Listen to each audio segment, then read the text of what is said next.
मध्य प्रदेश के पूर्व मुख्यमंत्री और कांग्रेस पार्टी के वरिष्ठ नेता दिग्विजय सिंह को किसी भी पहचान की जरूरत नहीं है। उन्होंने अपने काम और व्यक्तित्व से जनता का दिल इस कदर जीत लिया है कि उन्हें चाहने वाले कई घंटों तक उनसे मुलाकात करने के लिए इंतजार करते नहीं थकते हैं। इस बार लोकसभा चुनाव में दिग्विजय सिंह राजगढ़ की सीट से चुनाव लड़ रहे हैं। करीब 33 साल बाद वो इस सीट से चुनाव लड़ रहे हैं। पूर्व मुख्यमंत्री कांग्रेस के वरिष्ठ नेता दिग्विजय सिंह राजगढ़ से लोकसभा का चुनाव लड़ रहे हैं।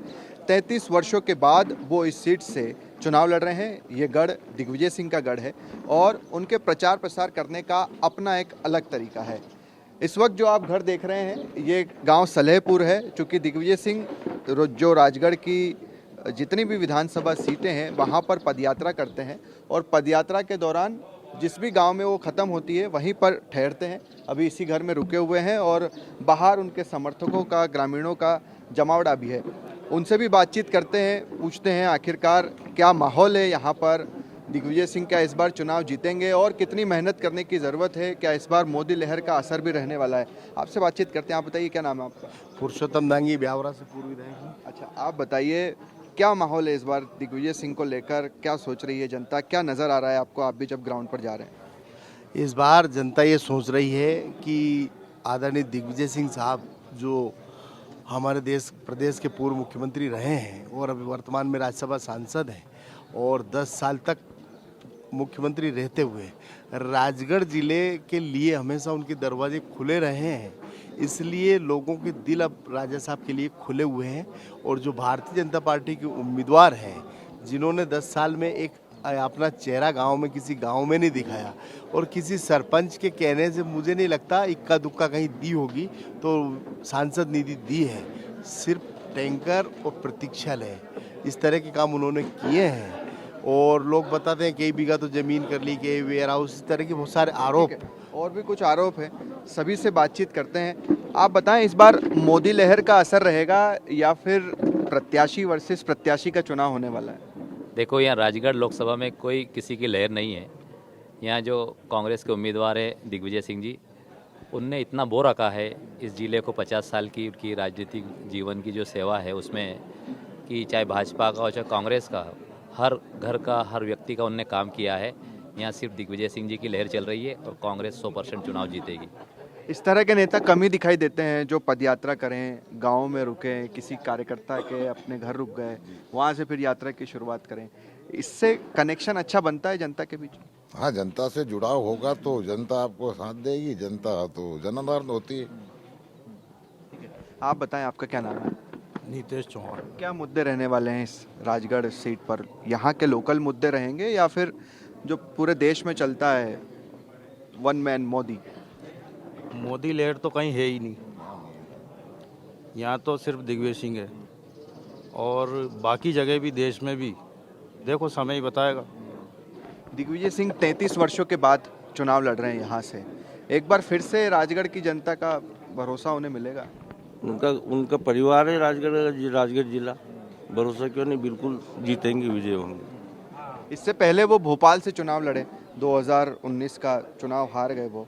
इस बार वही नौबत तो नहीं आ जाएगी? नहीं, 101% जीत रहे हैं, चाहे मोदी जी आ जाए चाहे अमित शाह जी आ जाए। इतना कॉन्फिडेंस क्यों, इतना आत्मविश्वास क्यों आपको? उनका जीवन ही पूरा यही राजगढ़ लोकसभा क्षेत्र में ही बीत गया है सेवा करते करते। तो आज हम उनकी एहसान नहीं पटाएंगे क्या? तो उनका तो एहसान पटाना पड़ेगा ना। उनमें इतना त्याग है, बलिदान है, उनका इतना किया है, उसका ऋण उतारना है। ऋण उतार रहे हैं ना, और क्या। देखिए, ये भी एक दिलचस्प बात है कि इतने वर्षों से, तकरीबन 40-50 वर्षों से वो राजगढ़ से जुड़े रहे हैं। 33 वर्षों पहले वो 2 बार यहाँ से सांसद भी रहे हैं और अब यहाँ की जनता या कार्यकर्ता से बात कर रहे हैं, वो ये कह रहे हैं कि इतने वर्षों का जो ऋण है वो चुकाना है। वाकई में बिल्कुल सर, राजगढ़ जिला जो है 1993 के पहले इतना पिछड़ा वो जिला था जिसकी कोई पहचान नहीं थी, जिसे कोई नहीं जानता था। जब से राजा साहब ने इस ज़िले में अपनी कर्मभूमि बनाई है, यहाँ काम करने लगे हैं, राजगढ़ ज़िले को पूरे देश में पहचान दी है और राजगढ़ ज़िले के प्रत्येक अधिकांश लोगों के ऊपर राजा साहब के इतने उपकार और ऋण हैं। आज वो उपकार और ऋण पटाने का समय आ गया है।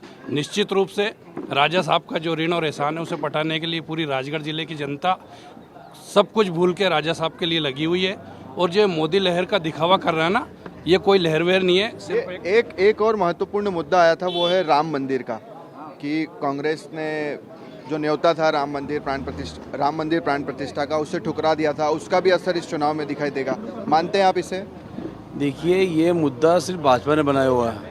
कांग्रेस का ने कभी मुद्दा ये राम मंदिर को ठुकराया नहीं। मतलब राम मंदिर को तो राजीव गांधी जी ने ताला खुलवाया। राजीव जी चाहते थे मंदिर बने, वो उनकी मृत्यु। आप सब कह रहे हैं मंदिर बना भी, मगर ये जो कांग्रेस के जो शीर्ष नेतृत्व था उसने जो आमंत्रण को ठुकराया, जिसके बाद कई नेता बीजेपी में भी चले गए, जो कहते भी हैं कि गलत फैसला था ये। देखिए, राम मंदिर का मुद्दा बिल्कुल, राम मंदिर का निबंधन बिल्कुल नहीं ठुकरा है। सब गलत बात है, ये बीजेपी के द्वारा प्रचारित किया जा रहा है। हम लोगों को जब जाना हम चले जाएंगे भाई, ये तो अपनी आस्था का विषय है। राजगढ़ में ये कोई मुद्दा नहीं रहने वाला। मुद्दा नहीं, बिल्कुल ये मुद्दा नहीं है। सब बीजेपी का बनाया हुआ मुद्दा, बीजेपी प्रोपोगंडा करने में माहिर है। दिग्विजय सिंह जी को लेकर तो बीजेपी तरह तरह की बातें करती है, सनातन विरोधी तक कह देती है, मगर हम देखते हैं कि वो तो मंदिर से शुरुआत करते हैं। हर जगह में मंदिर से शुरुआत हुई, वहाँ पे मंदिर से हुई, यहाँ पे मंदिर से वो कर रहे हैं, पर जिस 101%, क्योंकि सब मदद कर रहे हैं। कुछ महिलाएं भी यहाँ पर पहुंची हैं, आप बताएं क्या माहौल चल रहा है राजगढ़ में? साहब का अच्छा है, मतलब उनका गढ़ है तो इस वजह से साहब को मतलब बहुत जीतेंगे, साहब अच्छे भारी मतों से जीतेंगे। निराशा तो नहीं हाथ लगेगी कि दिग्विजय सिंह अपने गढ़ से हार गए? इस तरह की नौबत तो नहीं आएगी? नहीं, राजगढ़ जिला उनकी मुट्ठी में है और राजगढ़ जिले से उनको अच्छे वोट मिलेंगे। और चलिए, तो यहाँ पर जो चीज़ हमें दिखाई दे रही है, जो लोगों की बात हम जान रहे हैं कि यहाँ पर कोई मोदी लहर का असर नहीं दिखाई देगा। साथ ही साथ दिग्विजय सिंह ने दशकों से जो राजगढ़ के लिए, क्षेत्रवासियों के लिए जो काम किया है, उसका ऋण चुकाने का वक्त आ गया है और इस तरह से उन्हें चुनाव जिताया जाए। देखना दिलचस्प होगा कि ये चुनाव में कितनी टक्कर होती है और दिग्विजय सिंह यहाँ से जीत दर्ज करते हैं या नहीं। ये नजारा दिग्विजय सिंह के एक कार्यकर्ता के घर के बाहर का है। अपने चुनावी प्रचार के दौरान दिग्विजय अपने कार्यकर्ता के घर पर रुके थे, तो वहीं उनके स्वागत के लिए ढोल नगाड़े बजाए जा रहे हैं। दिग्विजय सिंह अब दिन की शुरुआत कर रहे हैं, जहां पर रुके थे वहां से बाहर निकले हैं, लोगों से मुलाकात कर रहे हैं। तस्वीरों में देख रहे हैं कई लोगों से उन्होंने मुलाकात भी की है और अब इसके बाद सीधे मंदिर पहुंचेंगे, चूंकि अपनी हर पदयात्रा की शुरुआत वो मंदिर में पहुंचकर करते हैं, वहां पर दर्शन करते हैं। और ये माहौल यहाँ पर आप देखिए कि जिस गांव में वो पहुंचे हैं, ये सलेहपुर गांव है और यहाँ पर सैकड़ों की तादाद में ग्रामीण जो हैं वो बाहर भी आए हैं दिग्विजय सिंह से मिलने, उन्हें देखने, उनसे बात करने के लिए। और अब उनका काफिला सीधे मंदिर की ओर रवाना हो रहा है। दरअसल जहाँ भी रुकते हैं वहाँ उस गाँव में जो भी प्रसिद्ध मंदिर होता है वहीं पर दिग्विजय सिंह पहुँचते हैं। तो आइए अब हम भी उस मंदिर में चलते हैं और वहीं से अब इस पदयात्रा की शुरुआत भी होगी। दिग्विजय सिंह अपनी यात्रा की शुरुआत इलाके के प्रसिद्ध मंदिर में दर्शन करने से करते हैं। ब्रह्मा विष्णु महेश के मंदिर में दिग्विजय सिंह ने दर्शन किए। इस मंदिर का जीर्णोद्धार सीएम रहते हुए दिग्विजय सिंह ने ही करवाया था। पूर्व मुख्यमंत्री दिग्विजय सिंह जब भी पदयात्रा की शुरुआत करते हैं उससे पहले वो मंदिर में आते हैं। जो भी प्रसिद्ध मंदिर उस इलाके का होता है वहाँ पर पूजा अर्चना करते हैं। अभी भी आप तस्वीरें देख रहे हैं और इस मंदिर से, इस गांव से तो दिग्विजय सिंह जी का पुराना नाता रहा है। यहाँ के पुजारी और आम लोगों से जो हम बातचीत कर रहे हैं उन्होंने बताया कि जब मुख्यमंत्री थे तो यहाँ पर मंदिर का जीर्णोद्धार, जो यज्ञशाला यहाँ पर बनाई गई है, उन्हीं के द्वारा बनाई गई है। और ये तस्वीर भगवान के आशीर्वाद लेने के बाद अब अपनी पदयात्रा पर निकलते हैं। 20 से 25 किलोमीटर की यात्रा, फिर उसके बाद एक ब्रेक और उसके बाद अगला पड़ाव। सर, ये तो हम हर जगह ही तस्वीर देख रहे हैं। जब भी आप जहाँ भी रहते हैं, पहले दिन से ही यात्रा में इसी तरह की शुरुआत आप कर रहे हैं? जी, पहले भगवान का आशीर्वाद और उसके बाद सर पदयात्रा। मेरे लिए धर्म आस्था का प्रश्न है, कोई राजनीतिक प्रश्न नहीं है। बीजेपी के नेता तो सर आपको सनातनी विरोधी और तमाम तरह की न जाने क्या क्या बातें कर देते हैं और दूसरी तरफ आपकी असल तस्वीर, उनको जो कहना है कहें। देखिए, तो ये तस्वीर आप देख रहे हैं जिसमें दिग्विजय सिंह कह रहे हैं कि मेरे लिए धर्म आस्था का विषय है, राजनीति का विषय नहीं है। और अब आप देखेंगे कि दिग्विजय सिंह यहाँ पर एक छोटी सी सभा, इसे आप कह सकते हैं, कि जो भी ग्रामीण लोग हैं उन्हें संबोधित करते हुए भी दिखाई देंगे। दर्शन के बाद मंदिर में ही एक छोटी सी बैठक हुई। इस बैठक में कार्यकर्ताओं से संवाद किया गया। दिग्विजय सिंह ने गौशाला में गाय को रोटी भी खिलाई। अपनी आस्था और प्रेम स्नेह के बाद दिग्विजय सिंह ने अपनी यात्रा को शुरू किया। इस पद यात्रा में दिग्विजय सिंह के साथ सैकड़ों की संख्या में कार्यकर्ताओं ने हिस्सा लिया। देश भर के अलग अलग नेताओं का प्रचार प्रसार करने का भी अपना तरीका है। कोई हेलीकॉप्टर से प्रचार कर रहा है, कोई ट्रेन के जरिए प्रचार कर रहा है, कोई वाहन के जरिए प्रचार कर रहा है। मगर इन सब से अलग 75 वर्ष के दिग्विजय सिंह को आप देखिए, जो कि पदयात्रा कर प्रचार प्रसार कर रहे हैं। दरअसल दिग्विजय सिंह की अगर बात करें तो राजगढ़ लोकसभा क्षेत्र से उन्हें बीजेपी ने प्रत्याशी बनाया है और अब आप तस्वीर देख रहे हैं कि रोजाना ही वो तकरीबन 20 से 30 किलोमीटर की पदयात्रा करते हैं। राजगढ़ लोकसभा क्षेत्र की बात की जाए तो 8 विधानसभा सीटें यहां पर आती है। आज ब्यावरा विधानसभा क्षेत्र में दिग्विजय सिंह पदयात्रा कर रहे हैं उनके समर्थकों के साथ और इसी तरह से वो कार्यकर्ताओं से संवाद करते हैं, लोगों से डोर टू डोर कैंपेन करते हैं, उनसे बातचीत करते हैं। दिग्विजय सिंह भारत जोड़ो यात्रा में भी इसी तरह से पैदल चलते हुए नजर आए थे और उसके अलावा अगर आप देखें तो 2018 में जो नर्मदा परिक्रमा यात्रा होती है 350 किलोमीटर की, वो भी दिग्विजय सिंह ने की थी। तो उन्हें सबसे अच्छा तरीका लगता है कि वो पदयात्रा करें और उसके साथ ही लोगों से जनसंपर्क करें। तो राजगढ़ लोकसभा सीट से कांग्रेस के प्रत्याशी पूर्व मुख्यमंत्री दिग्विजय सिंह पदयात्रा पर निकल चुके हैं। उनके समर्थक साथ में उनसे बातचीत करते हैं। कई नेता अलग अलग यात्रा करते हैं, कोई हेलीकॉप्टर से प्रचार प्रसार कर रहा है, कोई वाहनों से, मगर दिग्विजय सिंह पैदल चलकर प्रचार प्रसार कर रहे हैं। क्या कहेंगे? हमारे राजा साहब इतने ऊर्जावान नेता है कि जो हमेशा इस देश में कोई नेता पैदल यात्रा नहीं करता है, जो हमारे राजा साहब पैदल यात्रा करते हैं। हमारे राजा साहब हमारे गरीबों के मसीहा है। हमारे राजा साहब सबके दिलों पे राज करने वाले राजा साहब आगे आ गए। फिर से राजा साहब राजगढ़ जिले में वापस आ गए और भारी बहुमतों से इनको पूरे सब राजगढ़ जिले के बहुमत से विजय बनाएंगे। राजा साहब सीएम थे, हर गांव में तालाब बनवाए, हर गांव में ना आवास दिए, हर गांव में ना गरीबों से मिले, डैम बनवाए, ब्यावरे में जो भी देन है राजा साहब की देन है। राजगढ़ जिला राजा साहब की वजह से आज पूरे वर्ल्ड में जाना जाता है। राजा साहब ने हर आदमी को नेता बनाया है। आप सुन रहे हैं कार्यकर्ता दिग्विजय सिंह से जुड़े हुए हैं, वो काफी उत्साहित है उनके चुनाव लड़ने से और ये बात कर रहे हैं कि अब उनकी वापसी होगी और यहाँ से वो जरूर जीत दर्ज करेंगे। पूरे भारत में कहीं भी वैसे तो दिग्विजय सिंह के चाहने वालों की कोई कमी नहीं है, हर कोई उन्हें खुशी के साथ मिल रहा है। ऐसे में दिग्विजय सिंह भी सबको मुस्कुराते हुए मिल रहे हैं। हर नेता का चुनाव प्रचार प्रसार करने का अपना तरीका होता है। कोई हेलीकॉप्टर से प्रचार प्रसार कर रहा है, कोई ट्रेन से, कोई वाहन से, मगर दिग्विजय सिंह जी का अपना अलग तरीका है। वो पैदल यात्रा करते हैं, लोगों से कनेक्ट करते हैं। अभी भी आप देख रहे हैं कि रोजाना ही सबसे पहले मंदिर में दर्शन और उसके बाद पदयात्रा। सर, कितनी यात्राएं आपने की 2018 में नर्मदा परिक्रमा, उसके बाद फिर भारत जोड़ो और अब एक बार फिर, सबसे ज्यादा फायदा इसी से मिलता है सर? ये अपना अपना सोच है, अपना अपना विवेक है। बात ये है, मेरी राजनीति में 5 सूत्र महत्वपूर्ण होते हैं: संपर्क, संवाद, समन्वय, सामंजस्य और सकारात्मक सोच। संपर्क का इससे बेहतर कोई तरीका बता दीजिए।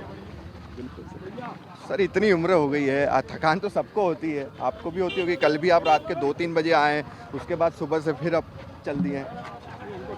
थकान जो है वो मानसिक प्रवृत्ति है।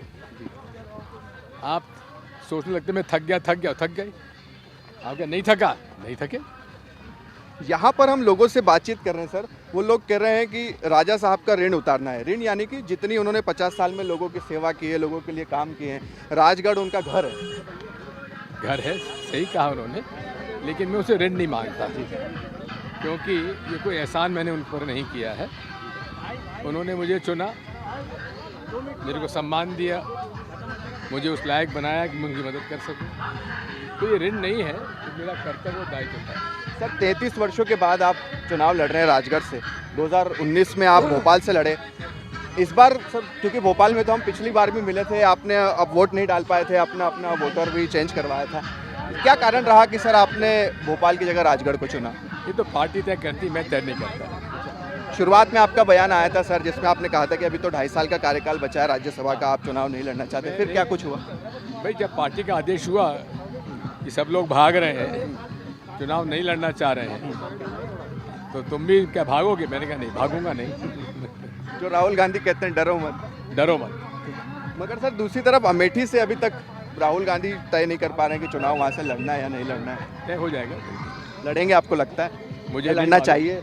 नहीं, ये उनका विवेक है। दूसरा सर 400 जो प्रत्याशियों की आप बात कर रहे हैं, चलिए एक ब्रेक लेते हैं। सर आपका भी एक बयान आया जिसमें आपने कहा कि हर सीट से अगर 400 प्रत्याशी उतर जाएं तो फिर बैलेट पेपर से चुनाव होगा, क्या इसको और भूपेश बघेल जी का भी बयान था, क्या इस तरह की रणनीति बन रही है? क्या प्रत्याशी उतरेंगे? मैंने तो आज अपने ट्विटर हैंडल पे भी डाला है, एक्स हैंडल पे डाला है कि हमारी लड़ाई ईवीएम के खिलाफ है। हमारे इस आवेदन प्रश्नों का ना कोई ईसीआई जवाब दे रही है, इलेक्शन कमीशन जवाब नहीं दे रहे हैं, मिलने का समय भी नहीं दे रहे हैं। दूसरी तरफ पूरा शासन प्रशासन ईवीएम की पैरवी में लगा हुआ है। ऐसा लग रहा है कि ईवीएम से ही लोकतंत्र चलेगा, ईवीएम से ही देश चलेगा। आखिर क्यों? क्या वेस्टेड इंटरेस्ट है? आपने सर एक टेस्ट भी किया था अभी आपके घर पर ही, जो आपने कुछ एक्सपर्ट्स को बुलाया था, उसमें बताया था बैलेट पेपर भी वोट डाला था।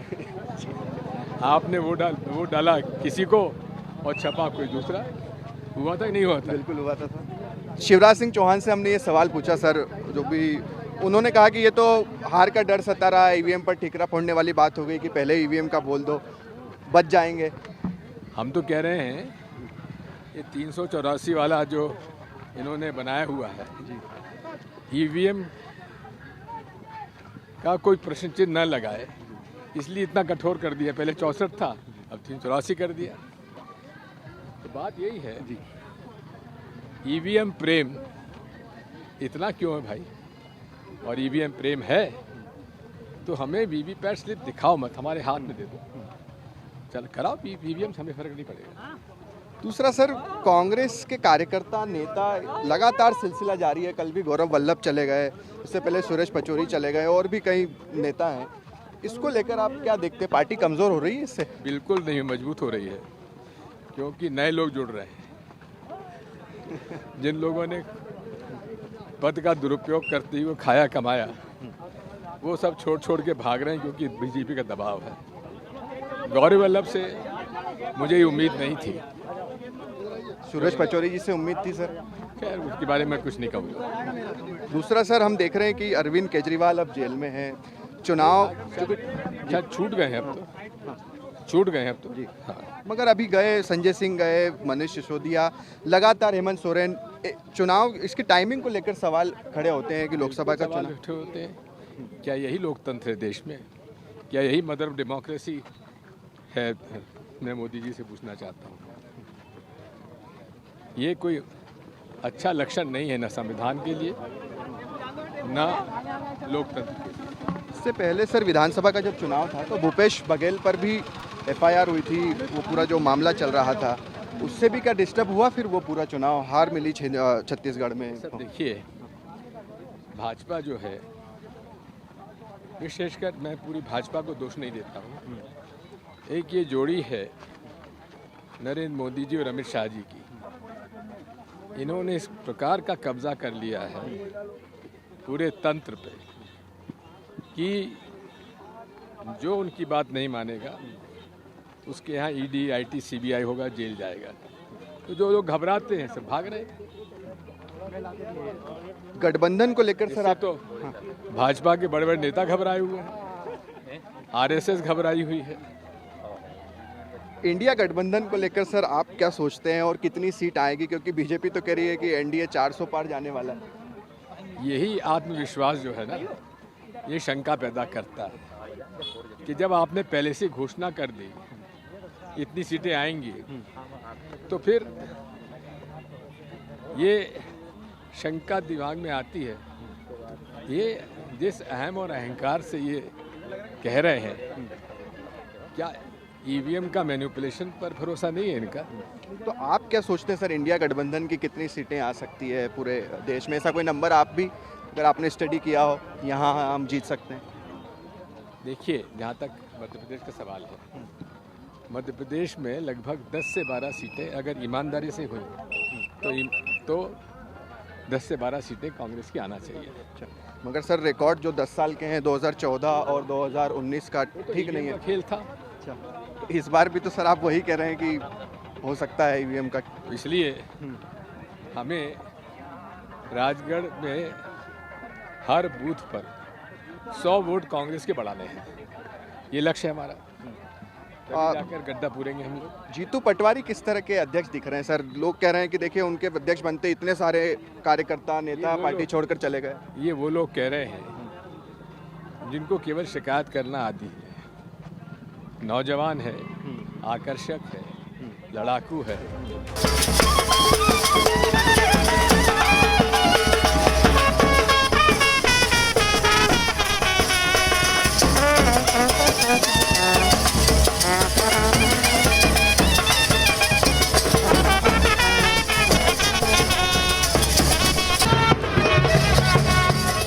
तो पूर्व मुख्यमंत्री दिग्विजय सिंह और राजगढ़ से कांग्रेस के लोकसभा प्रत्याशी की पदयात्रा सुबह शुरुआत हुई, उसके बाद एक सभा हुई और अब फिर से पदयात्रा शुरू हो गई है।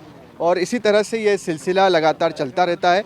जैसे जैसे गांव आते हैं वहां पर एक सभा भी होती है और उनसे बातचीत करते हैं। सर, अभी आपने सभा की, उस सभा में आपने ईवीएम का मुद्दा छेड़ा, राम मंदिर का भी आपने जिक्र किया, लोगों को आप समझाते हैं। मगर जो कार्यकर्ता यहाँ पर भी हम कुछ से बात कर रहे थे सुबह से, वो ये कह रहे थे कि कहीं ना कहीं ये गलती हुई कि निमंत्रण आमंत्रण जो था उसको ठुकरा नहीं था। बिल्कुल गलती नहीं हुई, अस्वीकार किसी ने किया ही नहीं है, बिल्कुल अस्वीकार नहीं कराया। ये प्रचार है। स्वयं सोनिया गांधी जी जाना चाहती थी, लेकिन यदि उसको भाजपा का आयोजन बन जाए तो क्यों जाए? ये कार्यकर्ता बड़े, इनमें कांग्रेस के कार्यकर्ताओं में भी ये परसेप्शन है कि अरे ये तो बहुत परसेप्शन यूँ है क्योंकि कांग्रेस के नेता चुप हो जाते हैं, कोई बोलता ही नहीं है इस पर नहीं है। आपके अलावा। मैं क्या गलत कह रहा हूँ? मैं खुद इस बात का साक्षी हूँ।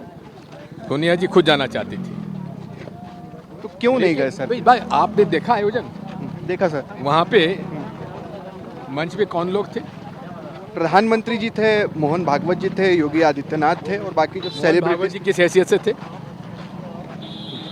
किस हैसियत से थे? बता रहे हैं कि आमंत्रण दिया गया था उन्हें। ठीक है, लेकिन उनको गर्भगृह बिठाने का क्या निमंत्रण था? क्यों वहाँ बैठाया गया?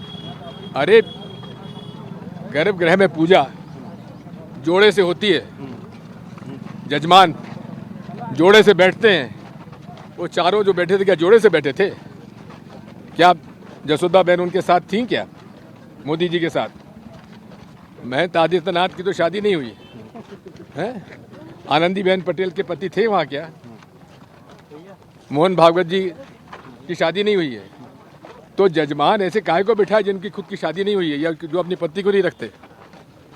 इससे कहीं ना कहीं कोई नुकसान होगा क्या सर कांग्रेस पार्टी को इस चुनाव में? जैसे ये नफा नुकसान की बात छोड़ दीजिए, बात यह है कि जो अधार्मिक काम करते हैं, जो धर्म का उपयोग राजनीति में करते हैं, जो कि इलीगल है, पीपल्स रिप्रेजेंटेशन एक्ट में, रिप्रेजेंटेशन ऑफ पीपल्स एक्ट में, उसको संज्ञान में क्यों नहीं लेती सुप्रीम कोर्ट? क्यों नहीं संज्ञान में लेते इलेक्शन कमीशन? हमारी आपत्ति है। यहाँ का प्रधानमंत्री जी कर्नाटक में खुलेआम कह रहे हैं आचार संहिता के बाद बजरंगबली का नाम लेके भाजपा का बटन दबाओ, कमल का फूल दबाओ। ये क्या अपराध नहीं है? क्या कानून का उल्लंघन नहीं है? उनको नोटिस क्यों नहीं दिया गया? अभी आप सभा में ये कह रहे थे कि कोई कांग्रेस के कार्यकर्ता नेता आपके पास आते हैं और ये कहते हैं कि आप इस पर मत बोलिए, आप उस पर मत बोला कीजिए, क्योंकि ये डरते हैं, भाजपा और आरएसएस से डरते हैं। आप ही के नहीं डरता, जो करना कर लो। उनसे जब हम सर ऑफ कैमरा बात करते हैं कांग्रेस के नेताओं से, कहते हैं अरे बड़ा इससे दिक्कत हो जाती है, नुकसान होता है, नहीं बोलना चाहिए। होता है? मेरे इस बयान में कौन सा गलत काम है कि अपूर्ण मंदिर में प्राण प्रतिष्ठा नहीं होने पर चाहिए, बताइए। इससे क्या नुकसान होगा कांग्रेस का? वो ऐसा मानते हैं, उन्हें ऐसा लगता है। बुला के लाओ मेरे पास। सर दूसरा हिंदू मुस्लिम का भी अभी आपने जिक्र किया, आप सभा में पूछ भी रहे थे कि देखिए यहाँ पे परसेप्शन, इस चुनाव में भी क्या इसका असर आपको दिखाई दे रहा है? 100% के पास दूसरा कोई मुद्दा ही नहीं है। कोई चुनाव हो, ये हिंदू मुसलमान करे बिना ही चुनाव नहीं लड़ सकते। मध्य प्रदेश में तो भोजशाला का सर्वे भी चल रहा है सर, तकरीबन 13 दिन हो गए हैं, जिसका निर्णय हो चुका कोर्ट से। अभी उसमें सुप्रीम कोर्ट पे उस पर रोक लग गई है। मोहन यादव जी कह रहे हैं कि राम का तो हो गया, राम मंदिर तो बन गया, अब आप वोट दीजिए, अब बारी कृष्ण जन्मभूमि की है। बात ये है कि चाहे कृष्ण जन्मभूमि हो, चाहे राम जन्मभूमि हो, चाहे काशी हो, ये हमारे सदियों पुराने आस्था के केंद्र हैं। राम मंदिर का निर्माण पर किसी को कोई आपत्ति नहीं थी, विवादग्रस्त भूमि पर आपत्ति थी। कांग्रेस ने, राजीव गांधी जी ने शिलान्यास अविवादग्रस्त भूमि पर करा दिया था जी, और अंत में इन्होंने निर्माण उसी पर कराया, अविवादग्रस्त पे, विवादग्रस्त पे तो नहीं कराया। तो फिर इतना झगड़ा करने की जरूरत क्या थी? और ये जो दो चीजें हैं, श्री कृष्ण जन्मभूमि मथुरा और काशी, इसको लेकर आप क्या कहेंगे? बात ये है कि कानून बन गया है इस देश में कि जिस मंदिर का निर्माण या जहाँ पे जो जिस परिस्थिति में है, मस्जिद है, गिरजाघर है, मंदिर है, गुरुद्वारा है, उसको यथास्थिति रखा जाए, केवल राम मंदिर को छोड़कर। इसका भी वो विरोध करते हैं बीजेपी। ये तो देखिए कांग्रेस ने क्या किया, 91 में इस तरह का कानून लेकर आ रहे हैं। कानून क्यों नहीं बनाते? उसकी वो बात भी करते हैं बदल, उस कानून बदल, अभी तक क्यों नहीं बदला? क्योंकि उसका उपयोग करना था अभी। सर कल बीजेपी का स्थापना दिवस है और बीजेपी ने लक्ष्य रखा है कि 1 लाख कांग्रेस के कार्यकर्ता 65,000 बूथों पर ज्वाइन करेंगे। हम चाहते हैं कि जो मूल आरएसएस और भाजपा के नेता, उनको बाहर करो और कांग्रेस युक्त भाजपा बनाओ, हमें खुशी होगी। तो फिलहाल अब ये यात्रा सर इसी तरह से चलेगी देर रात तक? देखो बात यह है, एक दिन एक विधानसभा में मैं पदयात्रा कर रहा हूँ, उसके बाद मेरा नेचुरल प्रोसीजर चालू हो जाएगा।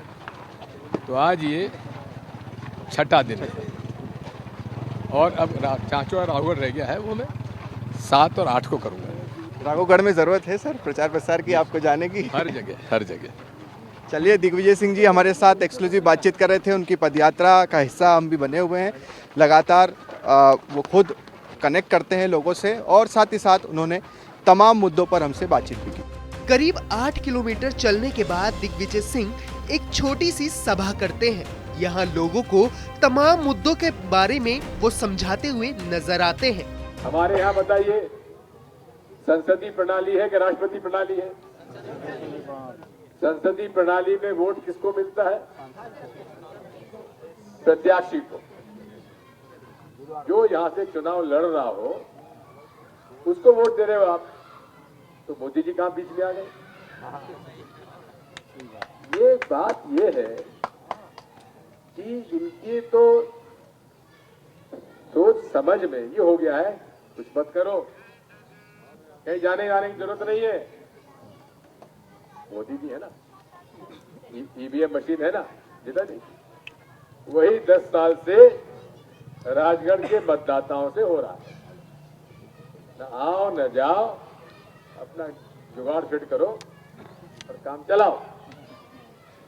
अब आपको तय करना है कि कौन आपका प्रतिनिधि हो, जो कि संसद में आपकी लड़ाई लड़े, आपके हक की लड़ाई लड़े, आपकी दिक्कत परेशानियों की लड़ाई लड़े, महंगाई क्यों बढ़ रही है, बेरोजगारी क्यों बढ़ रही है, खाद का दाम क्यों बढ़ रहे हैं, फसल बीमा में हमारा पैसा क्यों नहीं मिला, हमारे पास प्रधानमंत्री आवास योजना में गांव का 1.25 लाख और शहर को 2.5 लाख, ये क्यों है? ये सारे प्रश्न कौन पूछेगा? जब भेजोगे तब ना। दिग्विजय सिंह अपनी पदयात्रा के दौरान गांव में पहुंचते हैं और उन गांव में छोटी छोटी चौपाल सभाएं भी करते हुए दिखाई देते हैं। अभी भी आप तस्वीर देखिए कि एक ऐसी ही सभा जो कि गांव सालरिया खेड़ी है और यहाँ पर उनकी सभा भी चल रही है और इस सभा में आप देखिए कि सैकड़ों लोग हैं मौजूद हैं और इसी तरह की सभा हर 15-20 मिनट में दिखाई देती है। यानी कि 20 किलोमीटर की अगर ये पदयात्रा है और उसमें कोई 2 किलोमीटर पर गांव आता है तो वहाँ पर ऐसी छोटी छोटी नुक्कड़ सभाएं होती है। और उसके बाद आप देखिए कि जो ईवीएम का मुद्दा है उसको दिग्विजय सिंह अपनी सभा में उठाते हैं, लोगों को समझाते हैं और साथ ही साथ दिग्विजय सिंह इस वक्त अपने कार्यकर्ताओं को ये भी समझा रहे हैं कि हर बूथ पर 100 वोट बढ़ाने होंगे तभी हम जीत दर्ज कर पाएंगे। कैमरा पर्सन मुकेश के साथ शुभम गुप्ता, TV9 भारतवर्ष, भोपाल।